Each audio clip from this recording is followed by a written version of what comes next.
Okay, here we go. The transformation of Europe. And I know how excited all of you are. Circa 1500 to 1800. So there's a lot to cover here, about 300 years of time. So we're getting kind of Europe out of the way, at least for the time being, and moving ahead chronologically. And in units that are forthcoming, we'll kind of go back in time somewhat to see what's happening in other places of the world. So we're getting a lot of Europe at one time, so we can push it aside for a while and come back to it later on. So Europe was certainly transformed in many, many ways during this period. Though some of what comes later on, when we get back to Europe later in the class, does take place in this time period, like the Industrial Revolution. So we'll save some of it till then. But this unit here, this PowerPoint presentation, I think will give you a pretty clear explanation of what transformation entailed. We start with religious change, but not just religious change, because the Protestant Reformation and the fragmentation of Christendom, meaning before this, Christianity was more or less united in Europe under the fold of the Roman Catholic Church.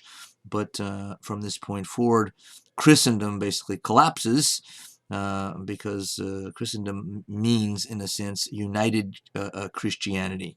So from this point forward, there are multiple Christianities. The Catholic Church still is alive and still powerful, but much of Europe moves in the Protestant direction of one denomination: Lutherans, Calvinists,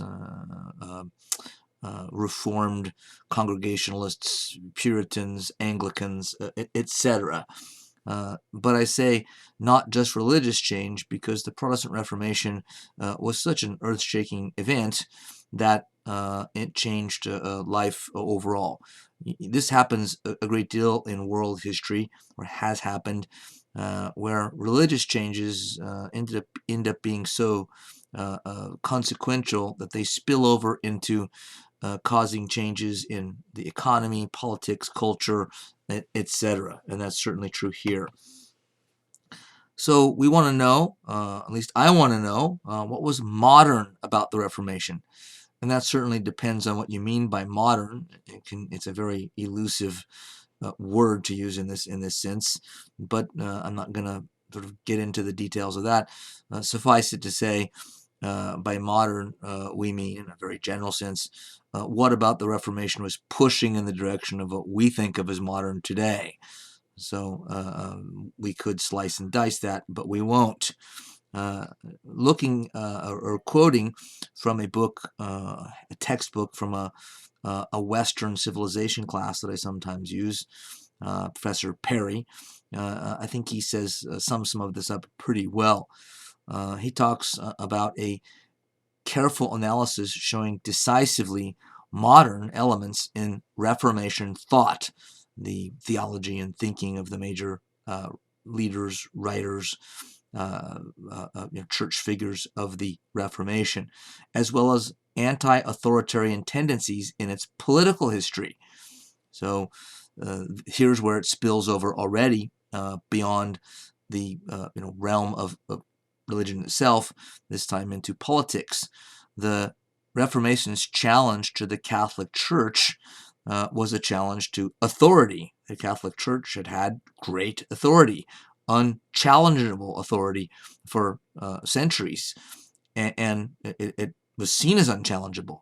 But once it did get challenged here in the Protestant Reformation, and to some degree in some places successfully, it no doubt had an influence on Europeans, not all, but many Europeans' minds, in the direction of, well, what else? What other institutions of authority might we be able to, and maybe we should question, and maybe even do something about? So the Protestant Reformation led to greater questions about absolute power in the hands of kings in Europe. Wasn't his intention. That's an unintended consequence, but it is there. The Reformation, he goes on to write, shattered the religious unity of Europe the cornerstone of medieval culture, and further weakened the principal authority in medieval society, the Church, the Catholic Church. Furthermore, by strengthening the power of monarchs and magistrates at the expense of religious authority, the Reformation furthered the growth of the modern state. Protestantism did not create the modern secular state. It did, however, help free the state from subordination to religious authority. So this is somewhat similar to point to what I just said about the first quote there. But this was also a move in the direction of a modern state, a modern government, in that governments now increasingly were not under sort of any obligation to a larger and more powerful or just as powerful structure in the church. Protestant churches, this is what's being said here, mainly remained subservient to governments and not the other way around.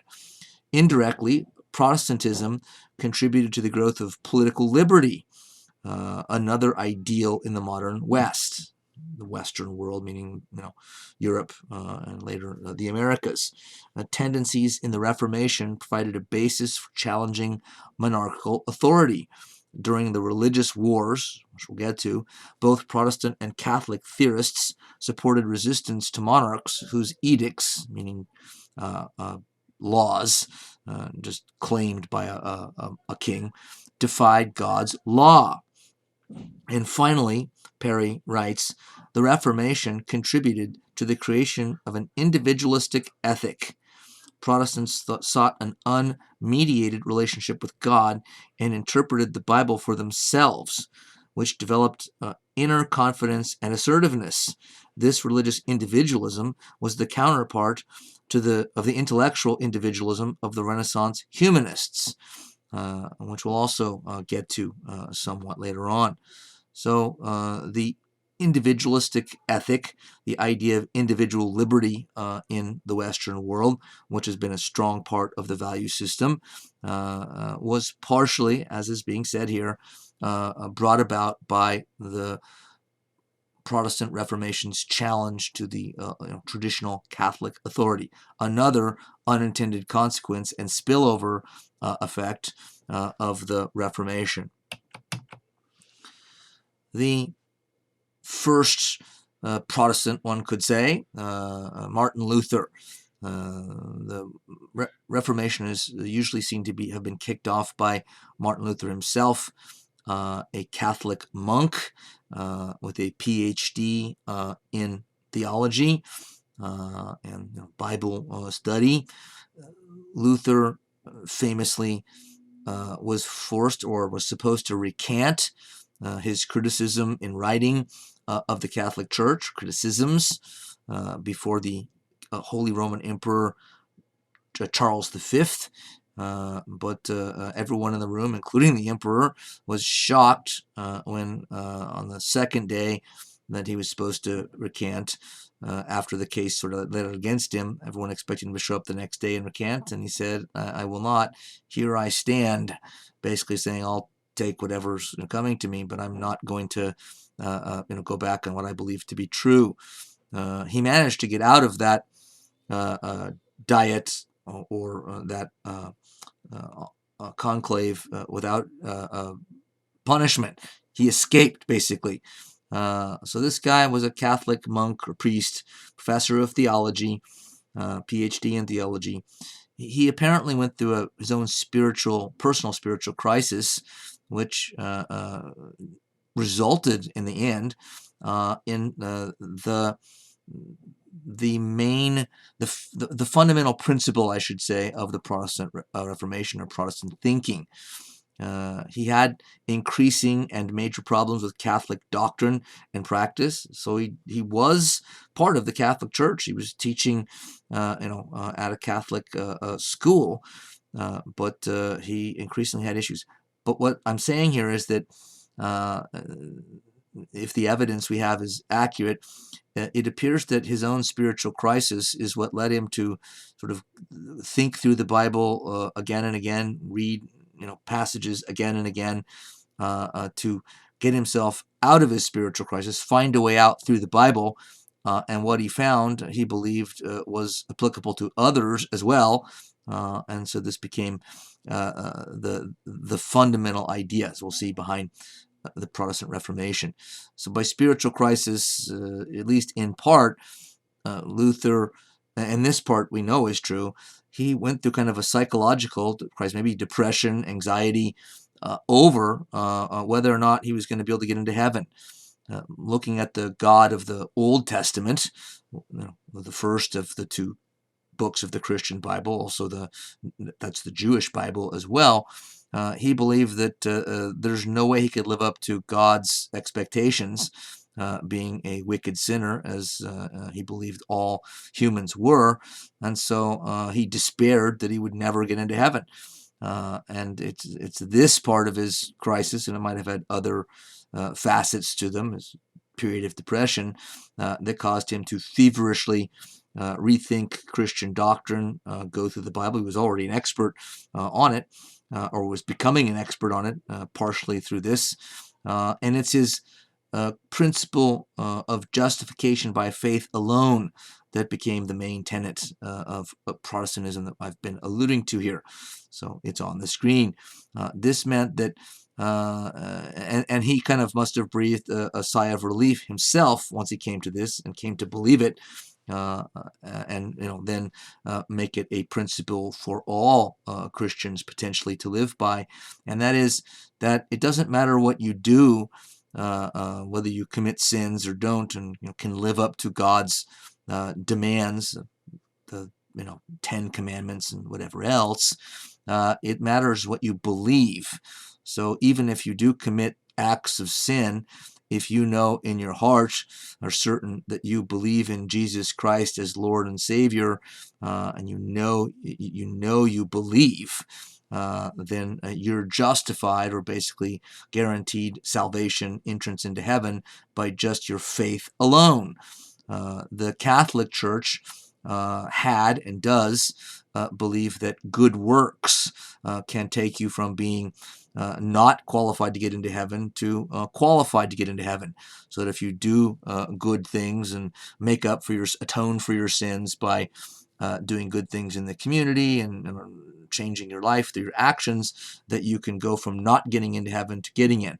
But Luther now is deviating from that and saying, no, it doesn't matter what you do, it matters what you believe. It matters whether you have faith in your heart. And if you do, that's enough to save you, so you can achieve salvation. Luther translated the New Testament into German. Luther, I should have said at the beginning, was a German theologian and monk and Catholic priest in 1522. This was part of a larger Protestant approach to Christianity that believed reading the Bible was important. And before this era, the Bible was usually written still in the Latin, going back to the original text from St. Jerome, the Vulgate Bible. But most people didn't speak Latin, only the educated did. So there was a movement afoot as part of the Protestant Reformation to translate the Bible into the vernaculars, the various languages of Europe: German, French, Spanish, English, Italian, etc. So Luther provided that service for his part of the world, Germany. Then from here, from the start given by Luther, came the major Protestant principles. One, we already know, justification by faith alone, so I'll go beyond that one. Scripture alone, and we've already at least hinted at this, emphasis on reading the Bible, and the idea that if it's not in the Bible, throw it out.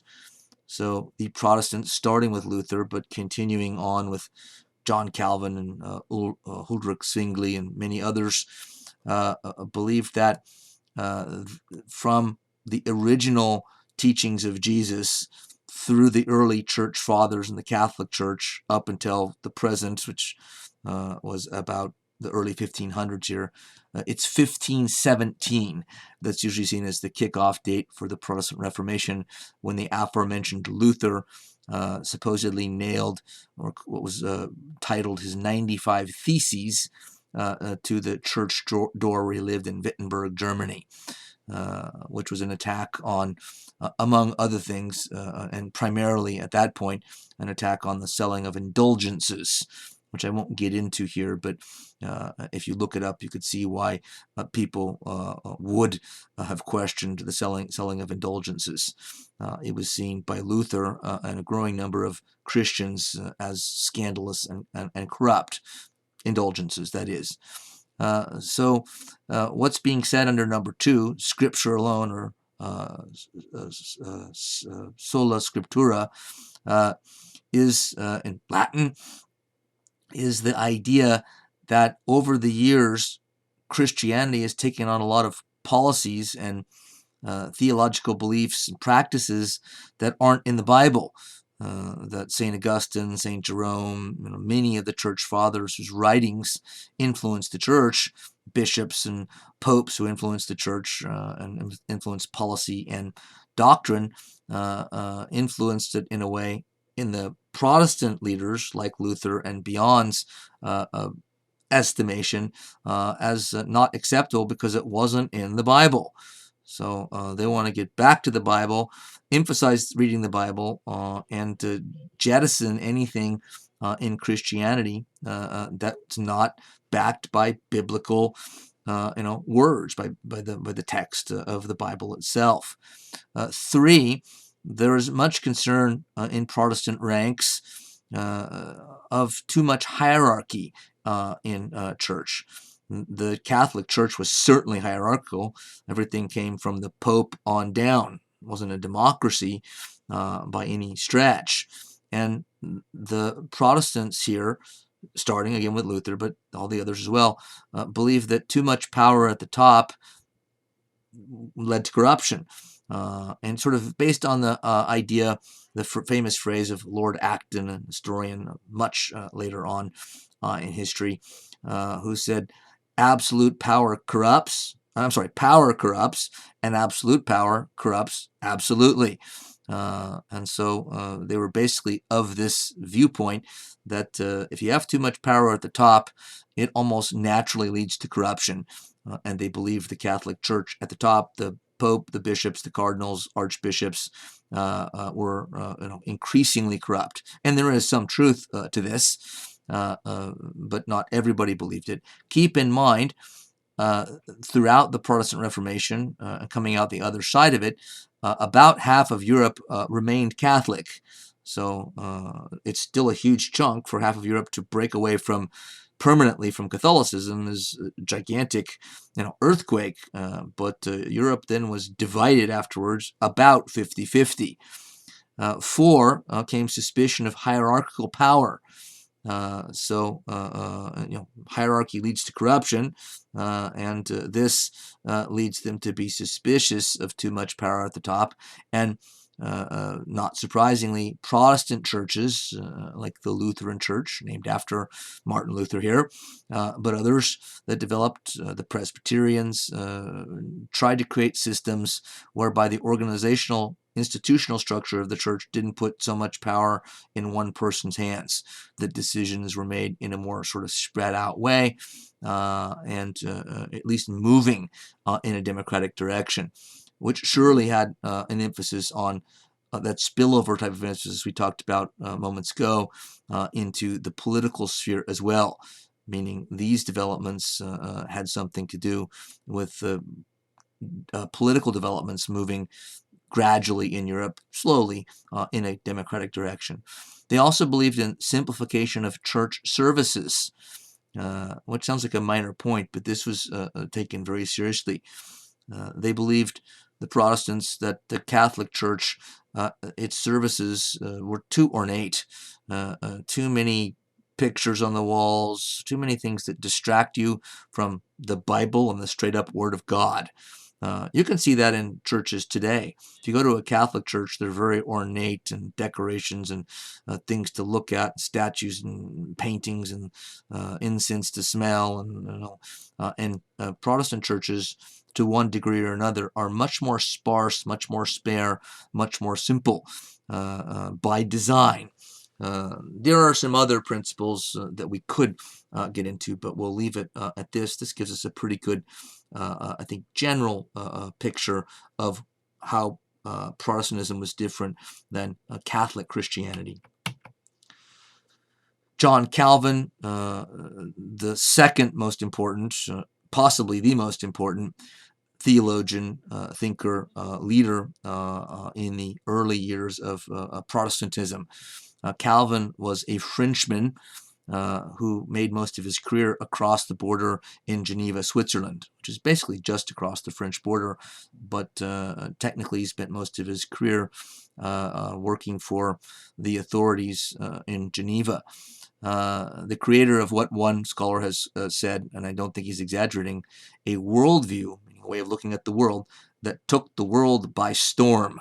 Certainly, again, the Western world, but you could say even more broadly that some of this went global. Calvinism, named after him, a branch of Protestant Christianity, starts, of course, with Calvin. He was an extremely bright and extremely well-educated guy, came from a fairly well-off family, got into good schools, got good grades. He studied humanism for a time. He studied the law for a time, and a law degree, but his main interest won out in the end, which is religion, and he became a Protestant theologian. But his humanist and legal training made him sort of an extra powerful one, particularly in his writings. He wrote his Institutes of the Christian Religion, which came out in multiple editions or continuing editions, which he added to as time went on. But the first version came out in 1536. The last one came out in 1559. There were actually others, a number of others in between. So each time it got republished or reprinted, he had something else to add to it. So it became an increasingly large work. Institutes of the Christian Religion. It's one of the great books of the Protestant Reformation. And so it lays out his theology and what became, Calvinist theology later on. Keep in mind, Calvinism, named after him, does include thinkers and church leaders that wrote, from Calvin's perspective, basically agreeing with him, but added to his thought later on. So Calvinism includes Calvin, of course, but other writers, thinkers, church leaders, theologians that came in his wake, but basically adhered to his school of thought. Abilities and skills, he was undoubtedly gifted, very well educated, worldly, quite rational, quite practical and pragmatic, very good at sort of organization. This is maybe where he had his biggest influence, arguably. Martin Luther, I didn't sort of lay out his skills and abilities, but he wasn't nearly as rational, pragmatic, and organization-oriented as Calvin. Calvin, again, his legal training probably helped to discipline him. Luther, if you read his writings, is sort of much more rough, meaning it's not as smooth, and you learn almost nothing of Calvin's own views. He doesn't get emotional in his writing, and Luther's the opposite. Luther just sort of wears his heart on his sleeve, and he gets crude in some of his writings and cusses, and so he sort of lays himself bare. And it gets emotional at times. Calvin, in all of his writings, is always kind of calm, cool, collected, and never kind of lets you see his cards. Never gives you, he doesn't talk about himself. Luther does. I'm not saying one is actually better than the other. Luther's writings are sometimes quite appealing because they are so personal. But Calvin did a legal type of analysis even in his theological work. in the book, The Institutes, which we just talked about. He had an empirical/historical approach. I mean, he gathered evidence, but he also, through his humanistic education, which meant that he studied ancient literature and philosophy, he had an eloquence and a rhetorical ability that led to clarity of expression and readability. So again, his various talents and skills and subjects of study made a potent theologian and political leader in writing and in person. He helped to sort of organize an effective Calvinist style church and also a political structure that worked kind of hand in glove with the church. And that's what he was invited to do in Geneva, Switzerland.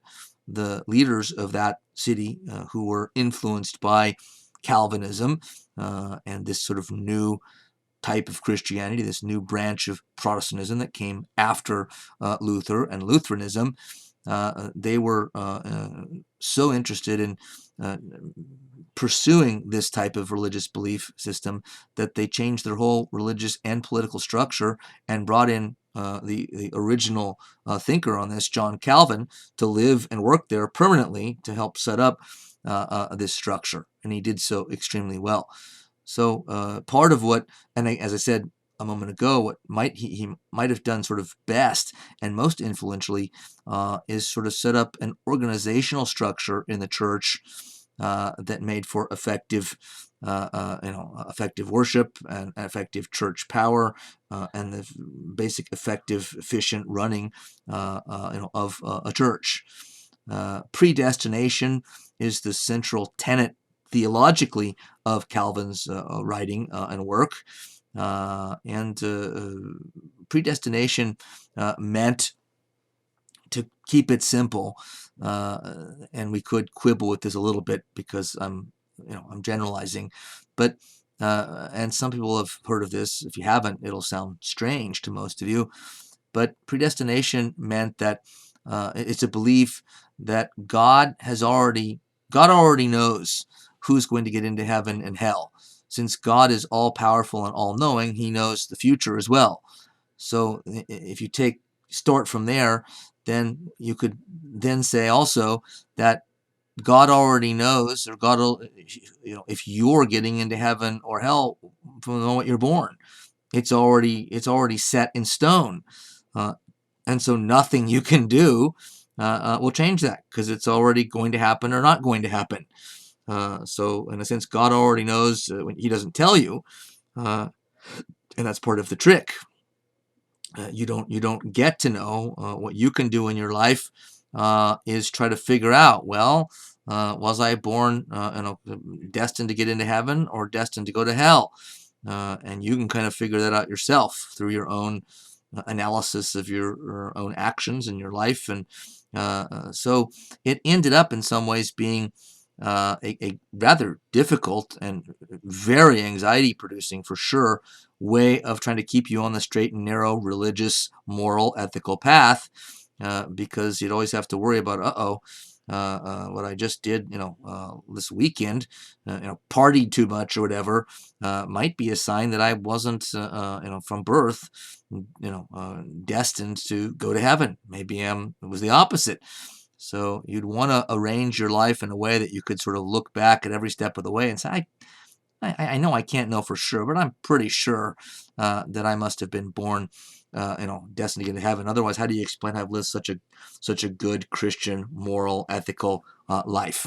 And I say here on the screen his theology in the real world, anxiety and success, because there's quite a bit of reason to believe that though predestination certainly causes anxiety and fear and dread of the possibility that you're not saved, and God already knows that because he knows what's going to happen in the future, but that this anxiety actually helped to lead to Calvinists, those who took on this Christian belief system and value system and religious practice. It led to worldly success.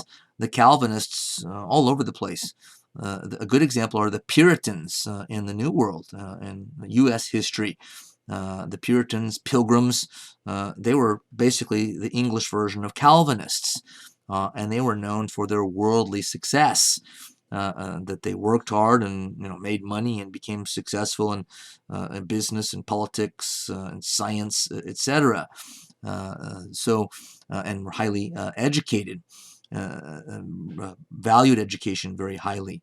So that the anxiety is the downside to this, but the upside is by this, and I don't know if it was this was thought out ahead of time. It may have been just, again, an unintended consequence, but it ended up being a fruitful one for Puritan communities and societies, because having to worry about whether or not you were already saved at birth or not led to great anxiety, but it also pushed you to success and to do things the right way, to help your family, help the community, help your neighborhood, help your kingdom or country, and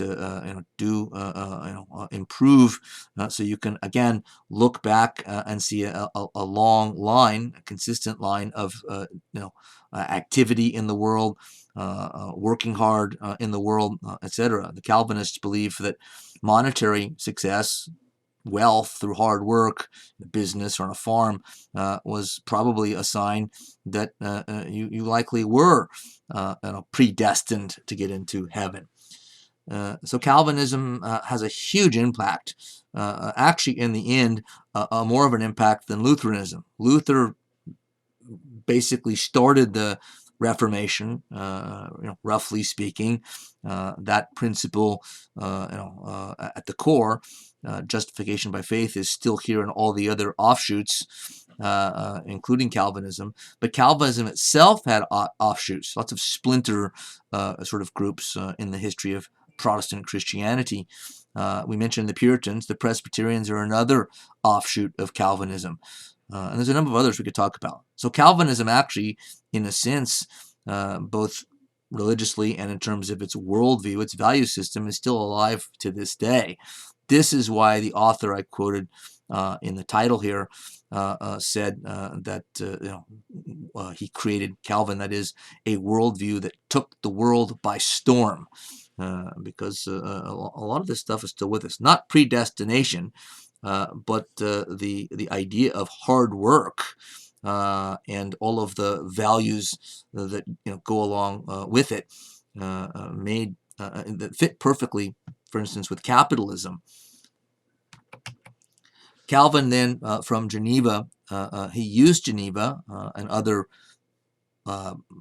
leaders that he trained, other Protestant ministers that he trained, used it as a laboratory for implementing Calvinist ideas and institutional structures, the way to set up a church and organize it and run it, and it became a haven for these kind of reform-minded, meaning reforming the evils of Catholicism, and became a learning center for Calvinist ideas, and the perfect spot for the spread of these ideas into France, because the authorities in France, who were Catholic, France was an officially Catholic country, so they were wild about Calvinists in their midst. But Calvin's perch in Geneva and his great deal of power and influence in Geneva allowed him to train Calvinist ministers, and then they just had to sneak across the border into France and tried to convert, and did so successfully, increasingly successfully, people from Catholicism to the Calvinist branch of Protestant Christianity.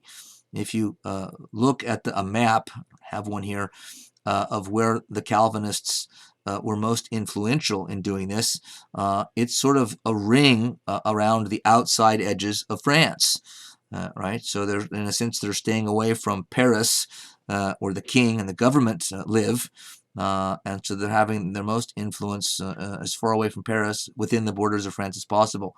So it's sort of in the coastal areas and all of the areas furthest away from the center, making a ring around the center, where Calvinism becomes sort of the religion of choice. But it was often persecuted because, again, France was a Catholic country. That changes eventually, but not for some time, and not after a great deal, and not until after a great deal of violence and civil war, as we'll see momentarily.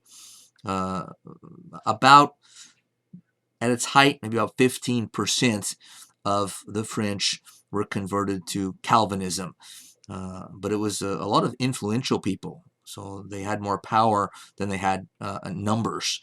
But 15% was enough to concern the Catholic majority and the leadership of the country, big time. The Reformation isn't for you?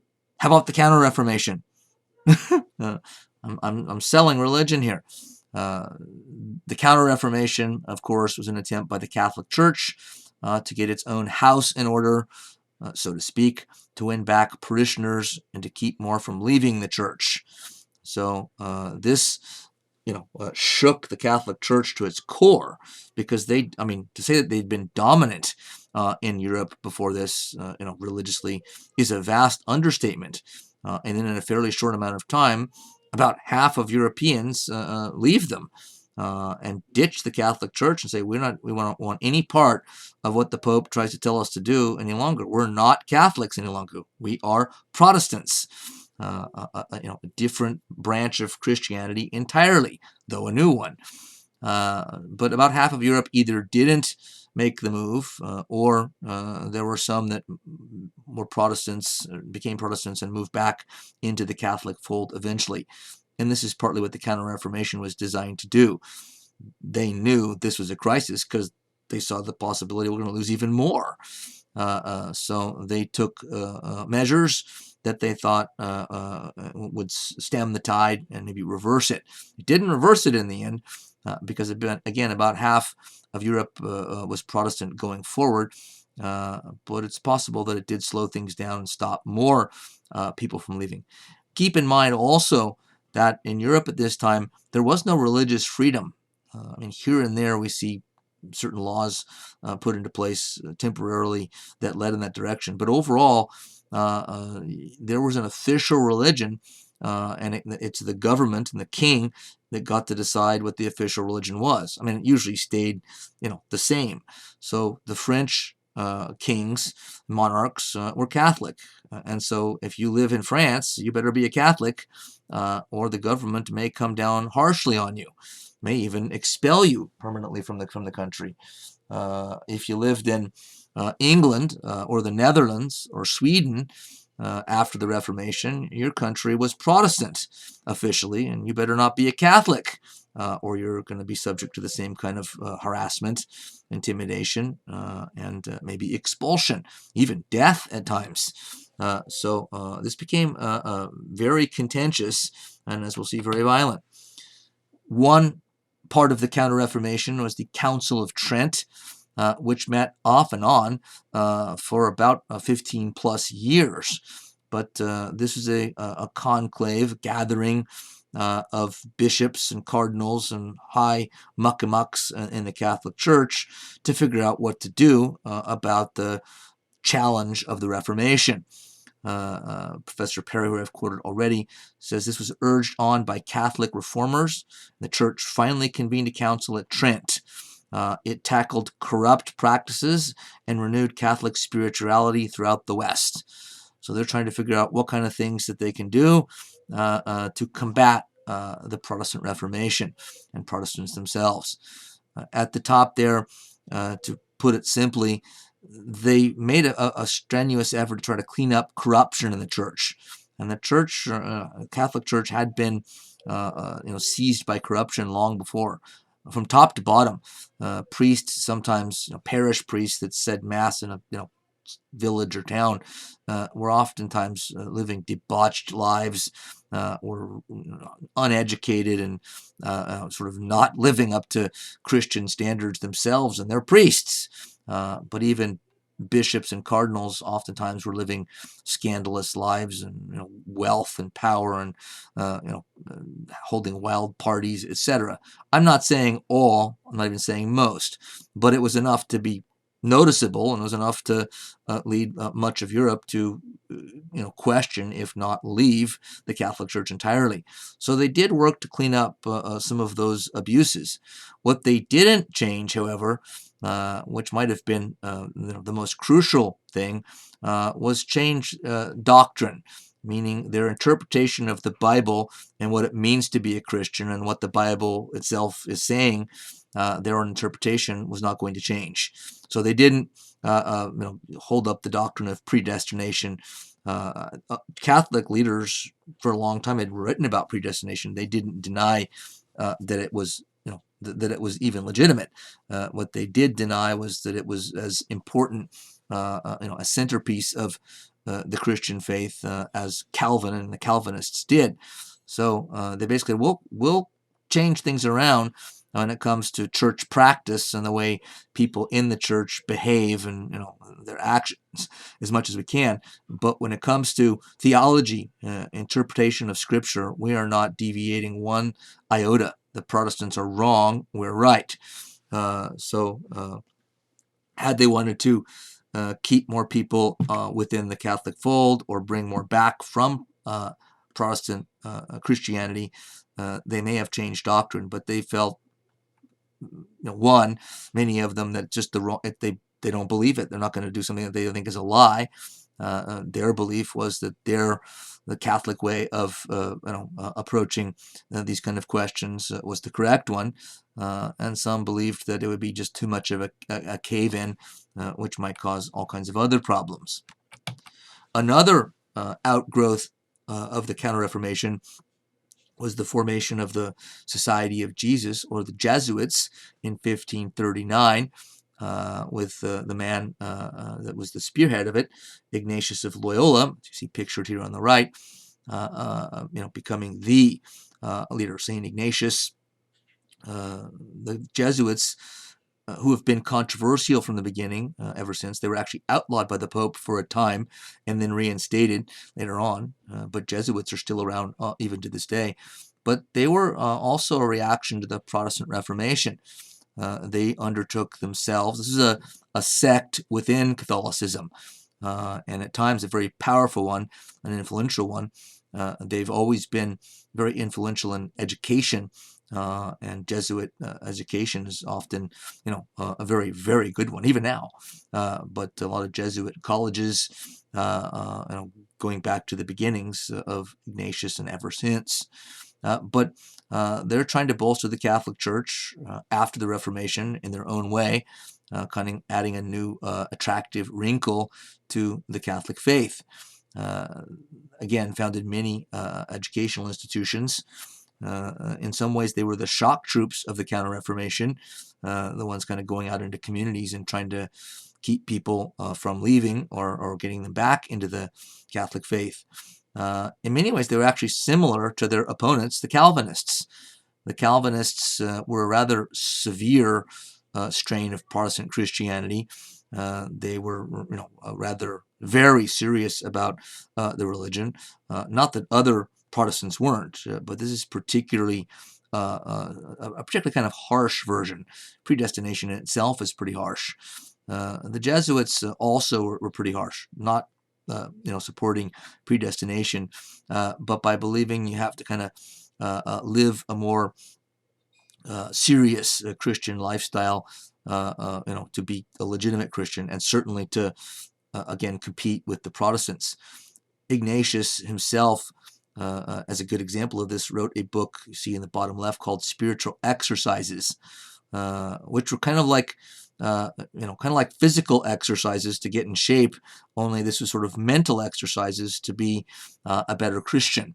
But it was rather taxing, like a book on physical exercise and going to the gym and whatever, helping you establish a program, diet, and everything can be taxing on you in different ways. That this was designed to be difficult. But once you were sort of through it and adept at it, it made you kind of a tougher, for a more fortified Christian. That was the goal anyway. All of this, the Protestant Reformation, unleashed enormous violence for about a century, really, from the middle of the 16th to the middle of the 17th century, culminating in the 30 Years' War, which we'll talk about later as well. Just to take France as one example, there were 6 major civil wars. A lot of people killed. It wasn't 3 million. That's actually wrong, but it was in the thousands. I don't know how I even did that. The most famous single incident, the St. Bartholomew's Day massacre in Paris in 1572, where the majority Catholics went into the streets and just massacred men, women, children, old people, just because of religious growing animosity going both ways. So on that day, the estimates vary, but anywhere from 5,000 to 30,000 Calvinists, or Huguenots as they're called. The Huguenots were the French Protestant Calvinists. But this is just to give us an idea that things like this happen in other countries as well. In some countries, not as severely. But it sounds strange, I think, to the modern ear. Wait a minute, these are both Christians. Catholics and Protestants are still Christians, and they're killing each other, fighting actual civil wars and committing these atrocious massacres of each other. Yes, they're also defiling each other's churches, which is disgusting. What they did was disgusting, but just the whole idea of defiling someone else's church is a particularly uncivilized practice. But they would want, both sides did this, go into the other's church and tear things up and loot and pillage and defecate on the altar and all kinds of just obscene things. So this, these developments were serious and destabilizing in many ways indeed. We now move to political developments in roughly the 16th century and beyond. The consolidation of sovereign states, which means independent states, under one sort of version of sovereignty or centralized power or another. I am the state on one side, meaning the king makes the decisions, or the rule of law on the other side, where even if there's a king, he has to share power with elected representatives, as in the English Parliament, which you see pictured below. The 30 Years' War that I mentioned before is sort of in the middle of all this, the religious events as well as the political. Quoting Perry again, this war saw the Austrian branch of the Catholic Habsburg family join forces with their Spanish cousins, and they literally were cousins, married into their royal families on both sides, and neither the Protestant Swedes and Germans nor the Dutch could stop them. Only French participation in the war on the Protestant side tipped the balance decisively against the Habsburgs. In the course of the war, large portions of what is now Germany were destroyed, and its population fled or was killed, approximately 6 million. I put, I think, a couple million on that slide about the civil wars in France, but I think I was getting my slides mixed up. But in this war, it did take place over 30 years, but 6 million killed, mostly in Germany. Germany became kind of the battleground for all of Europe to fight things out against each other right there on Germany's playground. At the end of the war came the Peace of Westphalia, and this treaty, the Treaty of Westphalia, became a very sort of signal moment, a watershed moment in European history. We'll come back to that in a minute. The war itself was not all about religion, but everybody except for France took either the Protestant side if they were Protestants or the Catholic side if they were a Catholic country. France was the wild card. France, under the leadership of Cardinal Richelieu, who was a Catholic cardinal, but he was a very practical-minded wielder of power, and as the decision maker in France, he decided, we're going to war in this large war, or financing others in the war, on the Protestant side, even though we're Catholics, because our major rivals for power in Europe right now are the Habsburgs and their fellow Catholics. So what he's saying is, okay, we're Catholics and they're Catholics, but we can't be on the same side as the Habsburgs because they're our major rival.